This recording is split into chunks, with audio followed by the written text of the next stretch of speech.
Hey, good morning, everybody. Welcome back to the SketchCraft Morning Podcast. Got my coffee. 1 second. This is June 3rd, 2001-8. Joining me today is Brandon Morning Taters James. What's up, Morning Taters? Hello, everybody. It's a little bit of weird fuzzy on your end with the audio, I might add. Yeah, your headset sucks. Yes. We'll have to fix that in the future. So, what's been going on, Brandon? What are you doing? Surviving. Mostly just updating stuff for the YouTube page, DeviantArt, things like that. And you just kicked over a Mega Man, so I can get started on that and doing the finishes and fleshing out some shapes on that. So that's what's going on with me. Yeah, you don't have to talk so fast. So, Sorry. yeah, you're talking way too fast. So basically, what Brandon's trying to say is you're taking some commissions now, right? From time to time. Mm-hmm. Yep. Yeah. And what I'm going to do is, or what I'm starting to do here is I'll develop a sketch, right? Mm-hmm. For you, and then you will take that sketch and ruin it. Try not to fuck it up. No, you'll ruin it. Oh, yeah. We can compare how long ago, at what point. I can't wait to see this go down. The goal is that you improve upon the sketch, right? Mm-hmm. That's the goal. Not why. What's the point of this? Like, why do this? Why not just Brandon, just draw your own art? Well, I would let people know here that in a studio setting, it's not that uncommon to have, say, like an art director or lead artist do a bunch of things called breakdowns. Like in comic books, we used to call them breakdowns. So you'd sit down there as the lead artist and you draw like small thumbnail versions, like maybe two pages to an 8.5 by 11, because it's like comic book pages generally scale to that size, like 2 or 4 up. Like I know, like J. Scott Campbell, the creator of Danger Girl, used to draw his 4 up on a page, like super tiny. Mm-hmm. I believe Eric Larson used to just fold a page in half and do 2 up, on a page. And then you would hand those thumbnails off to someone else. Generally with those kinds of artists, if they ever did that, not so much Eric Larson, but Stephen Platt had to do it a few times, it's because they were running behind like on deadlines. But a lot of times Jim Lee or the other guys would want to make sure a book was set up for success, basically. So the newer guys tackling, they would go do the breakdowns, hand them to the newer dudes who would then clean up.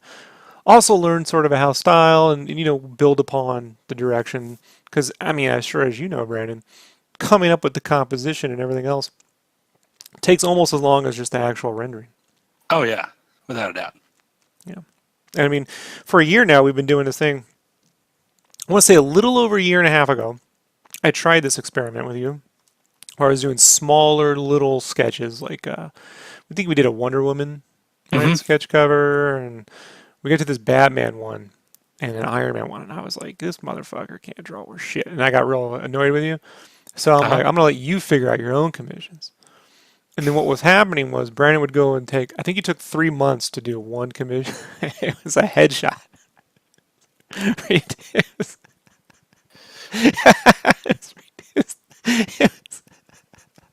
I think I started watching Daredevil season 2 when you started and got done with the Defenders.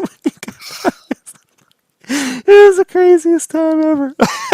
Hey, man. Monuments aren't made over night. Right?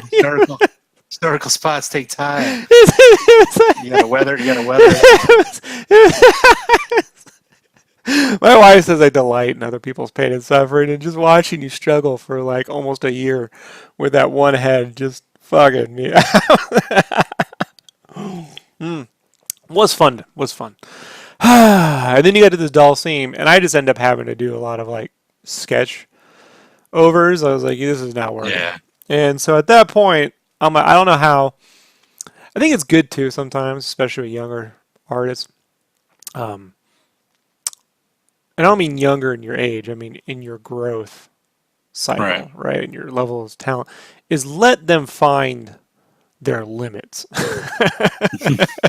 Let them discover their limits and then truly understand what those limits are. Because I mean, Brandon, I think you ever hear of this? There's a scientific belief, not belief. It's a proven. Man, I'm not good at this. What's the word I'm thinking of?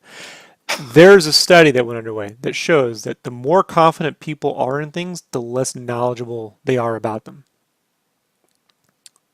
And the less confident they are in things, it's because they generally are more knowledgeable. So let's give you an example. I go, the motherfucking Chargers can definitely win the fucking Super Bowl. It's not that fucking hard. You just run on the field, score points, done. And you look at me like I don't know a fucking thing about football. Right. Because if you case in point, if I watch MMA, I don't see what the big deal is. You know, but someone like Joe Rogan can see some little move and realize how fucking insanely difficult it was for that to happen, right? Right. With art, it's the same thing. Like when I see things that are super, some things that people take for granted that are super simple are super hard to accomplish. You know, so like Mhm. there's just a different level of understanding. And I think, especially at your level, like when you first asked me to critique your work, how many months ago? It was like a few years ago, right? Um, Yeah. you were pretty confident. I think, I have this belief that guys at that level always think they're like just a drawing or two away from greatness. Like they're just going to wake up one night and produce that drawing that it all works, you know? Likewise, there's an inverse theory that I have that involves that if you just keep doing the same thing over and over again, you're going to get better. I've seen artists where they just keep producing the same thing for years and they think they're getting better. You ever seen that? Like, here's my art in Oh yeah. 2012, here's my art in 2018, and it's basically the same fucking thing. Right. With Nothing's, just some more cross hatching or yeah, deeper shading or yeah. yeah. So Structurally, it's not better. It's nothing's just gotten better, you know, and no. it's just they're just doing the same thing over and over. It's why, like with commissions, I don't take commissions to make money. Um, Although I do charge more now than I ever did, but that has to do with because I can. Right. And my wife's always happy when she sees an increase in revenue from commissions. But I really take commissions to either continue a certain set of skills that I'm not using or to develop a certain set of skills that I'm not good at. Right. Similar into a test kitchen where you get some ingredients in and you test out this ingredient, and you make the dish again with that ingredient, then you make the dish again with that ingredient, then you make the dish again with another ingredient. And you keep trying to find this blend, not so much for like the end result of the art, but my personal way of making things, how easy things went, how complicated they went, what was I happy with, what did I enjoy doing. And this is how over the years I've been able to develop. I think by this point, people can say Rob has a style, you know, whatever that is. You though, like you're at this point where, like watching you develop the construction, like there's only so much. I think what I was having trouble was I was having you do those basic construction perspective, Hmm. uh, what are those tutorials from No man. Scott Scott Robertson's Nomon tutorials, which by the Yeah. way I haven't seen you do in about a month, so that's good. Just so you know, I'm keeping track, Brandon. Like, I still do them. I just I like have I seen you dating those and posting them every day or every week no. on? No. What was the goal? What was the description I gave to you? Make sure you piss me off, Brandon. That was Yeah. Well, I took that as a guarantee. But how to take those techniques and apply them to a finished drawing, right? Like a character drawing.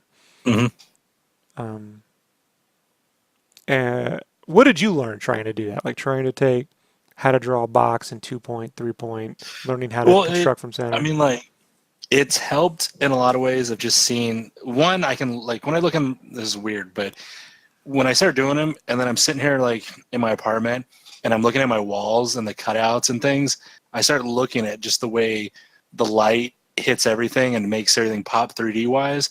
And then so when I'm drawing, obviously I'm not mastered it, but I notice now when I'm like gonna draw a bracelet or something, I know I want to wrap it around the wrist. I may not get it right, but I see what I'm trying to do now compared to before where I would just draw flat and not even realize it. Like I would draw flat and be like, yeah, that looks like a nose. But now I'm like, okay, I need to try to make it 3D, and I know what I'm trying to do.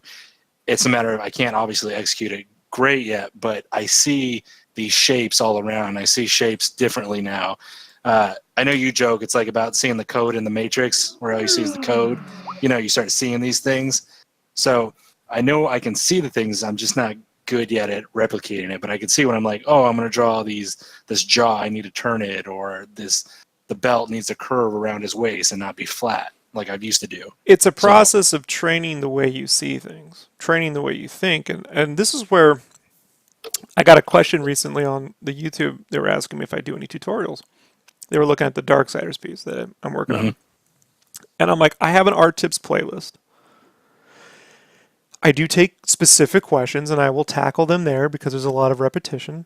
But in terms of like, here's how to draw Darksiders, I will never make that tutorial because it requires 50 different things to fully understand before you can arrive at the point where you can draw Darksiders from scratch, from your own imagination, in any pose you want, let alone design your own version of it that builds off what Right. was done before. There's all these things that have to go into something. Otherwise, it's a paint by numbers, sort of fake Mhm. tutorial where like you think you've drawn the Darksiders, but you're not going to get paid to draw Darksiders because you followed the SketchCraft fucking tutorial on how to do it. You got to retrain how you think, and then you can draw anything.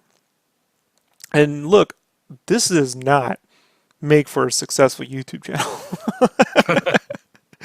Like if you want subscribers and if you really want 2 million views, go make the how to draw Darksiders, how to draw Batman videos endlessly. But I guarantee you, man, 9 times out of 10, the people following those will fail when it comes to real getting paid to do art because you have to invent when, and you have to invent what's in the people who are paying you. You have to invent what's in their imagination.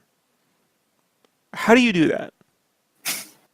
If I said I'm thinking about like a character, she's going to be like a mermaid, what are you going to do? Just start plopping up pictures of Ariel from Disney and redrawing Ariel and then putting a Right. couple different things? I'll get sued off the planet. Like, and then there's endless change. Well, no, this one is a mermaid, but she, actually, it's a mermaid that they live in this like beehive world, so they're actually honey mermaids, like, and they got this bee thing. You're like, oh, the bee themes, like, so different shapes. So this is too. Then you're like, that mermaid's too muscular. It needs to be more playful. What does playful mean? Playful how? Right. Let alone understanding the construction and the form, then getting into color theory and color design. And so there's this long process of training the brain, your mind, to understand fundamentals of everything, fundamentals of color, fundamentals of shape, fundamentals of every so you can then put them together in a way and remix them in a way that feels fresh and unique, even if it is similar to something that already exists. Even if Brandon, let's say you wanted to draw in a Bruce Timm style, how can you do a Brandon version of a Bruce Timm style character? You know, Hmm. pushing things forward. But to get to that point takes years. There's just not, there isn't anything that can teach someone how to do it. Really in under 10 years if you want to be a professional. This is not an industry where you can just start drawing and be like, oh, in a couple years I'll get somewhere. If you did nothing but fundamentals, it would take 2 years just to get really started, and at least another 2 to 3 years before you'll probably start generating, real, money. Unless you're just redrawing generic, there's ways to cheat where you just draw over 3D models, say, endlessly, and maybe draw from pictures and just redraw someone else's photos. But I don't know. I think that goes into a whole nother fucking conversation. So now we're at the Right. phase where you reach limits and you're back to doing the tutorials, hopefully. And you're doing the more complicated ones now, right? Where you draw half of a three-dimensional shape and then you have to like draw from center and ghost the Yeah. other half. You want to explain that process? Like how does that? So, me explain things. Okay. Um, Basically, let's say you're drawing a car. You'll you'll draw one half of the car. You'll have all your center lines, and then you got to try to duplicate it on the opposite side. So you're flipping it, but keeping everything in perspective, and still drawing the other half of the car.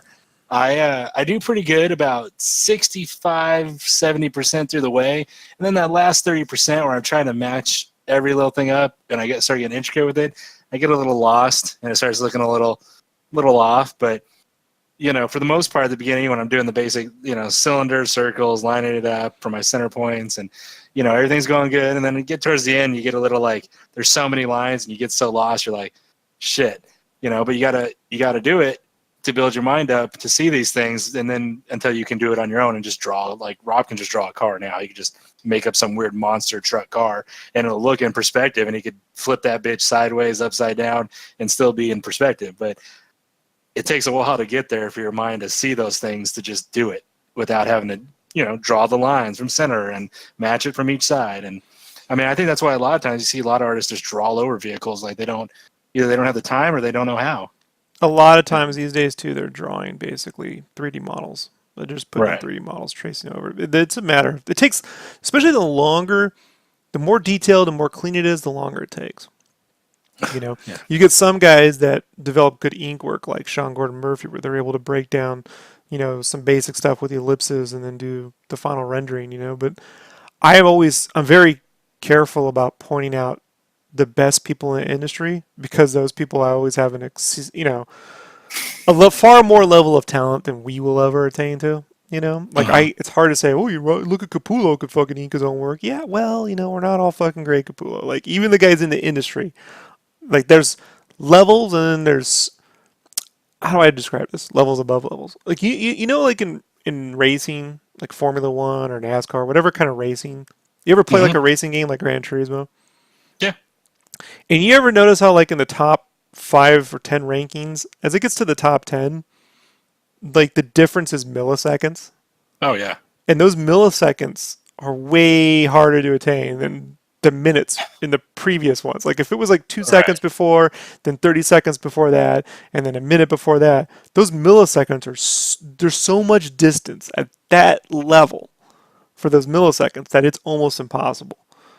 That's what it's like to be at the top of your game in any industry, whether it's cooking or sports or art. And you got to attain the ability to understand. That shouldn't be a demotivator. It's always a motivator for me to, like, continue to push and continue to grow. But it's also a realization that you need to be aware that if you think that person over there has been doing that well simply because, you're just going to attain that, like, I don't know. There's some levels, like, I'm not going to be able to be fucking Jim Lee. Like, you go, oh, Jim Lee's art's fucking aesthetic. Why would you want to be that way? I'm like, well, that's because you don't care, or you don't understand what that guy's doing. I've sat in a room and watched that guy do he's the modern Jack Kirby. He's a miracle artist. I've seen that guy draw entire issues while on the phone and helping other people. Like, that's fucking crazy, Got to go to the Wildstorm studios once when I was a kid, and it's just like back in the Santa Monica I was in La Jolla. Santa Monica was top guy. I never got to go there. But Jim Lee is just, but the people who don't understand, you know who I'm talking about. We know some professional artists. And every now and then you get one who goes, I'm going to be the next Jim Lee. And you just laugh. You're like, Oh, yeah. hey, man, why don't you just be the next you? Like, just be the best that you can be. So we're trying to work on Brandon being the best he can be, but I can't expect folks, you do have to have a win. And to watch Brandon, although it's really fun for me to watch him spend almost 6 months trying to draw a head, especially a bald one. It went from 3 months to 6 months. By the time you tell the story again, it's going to be like it took Brandon 9 years. I basically could have given birth. Like, if I could give birth, I could have given birth in the same amount of time. It would have been an ugly baby. Well, not that far off from what you drew, buddy. So to keep Brandon from making more ugly babies, we got to do this. And this allows me, what do I get out of all this nonsense? Well, one, I get these great podcasts where we get to compare the original sketch to Brandon's final art. Can't wait. We're going to be making those. Can't wait. We're going to do the Mega Potato Show. I've been wanting the Mega Potato Hour for a while, and I know how to get it now. Oh, and I got the music. You know the one I'm talking about, right? Yeah. Yeah, it's coming. The Mega Potato out drawing time. Oh, I can't wait. So I get that, which I'm so happy about. And then two, I get to work on using Clip Studio Paint on my iPad, so I can shut all you motherfuckers up out there who keep saying, "Why don't you use Clip Studio Paint? Why don't you use Clip Studio Paint? Why don't you use Clip Studio Paint?" Well, I use Clip Studio Paint to draw that Mega Man, and let me tell you the difference between using that and my process in Photoshop. Virtually nothing. I use a keyboard when I'm in Photoshop. The drawing, the line quality, it's all the same for me. Maybe because I've done it the hard way for so long. I don't know. You know, I Yeah. always say if you want a little bit more of pen stabilization in Photoshop, just get Lazy Nizumi Pro and crank pressure gain up, smoothing pressure gain amount 10. You're good to go. Bump it up to 25 if you want to smooth it along. I don't know, man. I just think certain things make sense for certain people, you know? And Mhm. so, whatever. But I get to use that, and I get to spend $70 a fucking year on it because guess what Clip Studio Paint costs on the iPad? It's a goddamn subscription. So I'm going to use it for 1 year, and we'll see, if it speeds up anything. My guess is no. So my guess Right. is no. I do think drawing in there on the iPad is better than drawing in Procreate. I'll say that. But $70 a year better? I don't know, Brandon. I don't know. And then this week you're going to get some surgery, so you're not going to be drawing for shit. Well, now, not this week because I got to come pick you up and do all that. So if I have Oh, wait, let's surgery, talk about. So Brandon's going to get some art surgery. We'll talk about that later. I don't want to get too far into it. But this week I'm going to E3, and Brandon, really quickly, fuck we got Brandon. we got 2 weeks. Brandon, you got to drive from Phoenix to San Diego to pick Yep. up these books we need, right? Chandler. So if you know Arizona, I'm coming actually from Chandler, which is actually 30 minutes further out than Phoenix. So just to add on to that, it's even further. So he's going to drive So 6.5 hours to San Diego to pick up uh these magazines that I've made. Then you got to drive from San Diego to LAX to pick me up from the airport. hmm And then we're going to drive 20 minutes out to get ramen. And yeah. then we're going to drive. You're going to drive because it's your car. Yeah, I'm not. that's what we You're going to drive another hour to drop me off at my cousin's place, That is correct. and then you get to So go now, home. yeah. So all those people who are like, I don't know why you help Brandon. What does he do for you? That's what I do. I'm dependable, fuckers. And that's what I get too for helping Brandon with his art. It all comes So at a price. See how I tied it all together? it's all full circle. I tied it all together. It's a full potato here, right? Potato This strong. potato baked. Hashtag potato strong. Man, All right, that Brandon, we gotta go. potato. We gotta go here. Bye, everybody. Well, not quite yet. The music's not ready yet, but we're gonna go. We're gonna go here in a second. Thanks, So, Daddy. all right, everybody. That's it. That's what I got going on. E3 next week. I'll be announcing what I've been working on, which is this Mega Visions project and this magazine and everything else. Got some more Game Cave updates tomorrow coming, and then some Sonic work and some more Darksiders and some other stuff I can't talk about. Till then, everybody. Talk later. Bye. ShopSketchCraft.com. Shameless plug.